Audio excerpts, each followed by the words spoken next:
पण मी तुला मगाशी असं म्हणाले, की मला कविता ऐकायला नक्कीच आवडली असती. पण आज काय इफ नॉट कविता काय गाणं म्हणायला आवडेल?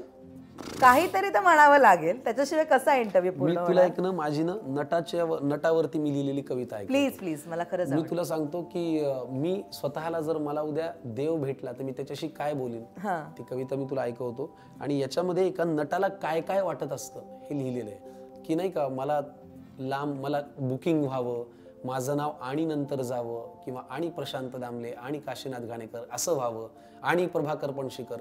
तर ह्याच्यामध्ये काय काय लिहिलंय बघा, की मला असं वाटतं की अभिनेता मी आता ऍक्टर होतो म्हणून ऍक्टर होता येत नाही, ते घेऊन यावं लागतं. हो. ती एक फार भाग्याची गोष्ट आहे की देव तुम्हाला देतो. मी असं लिहिलं होतं की अभिनयाची आग अनपुण्याई येते कामाला, अभिनयाची आग अनपुण्याई येते कामाला, देव देतो तेव्हा येतो एक नट जन्माला.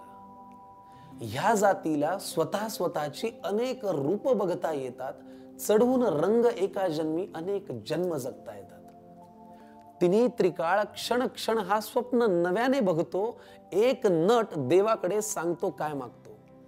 जगातलं सगळं चांगलं काम माझ्याकडे यावं, अनुभवानं माझं नाव आणि नंतर जावं. माझं काम दिसण्याची ही जादू व्हावी न्यारी, माझ्या नावे लांब असावी तिकिटावरची बारी. मला पाहता नवतरुणींच्या गाली यावी लाली, पाऊल पडता मंचावरती कडाडून मग टाळी.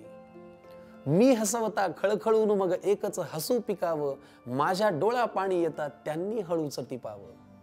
माझी कामे माझी कीर्ती बरीच दशक टिकावी, न येवो तो दिवस की जेव्हा गची बाधा व्हावी.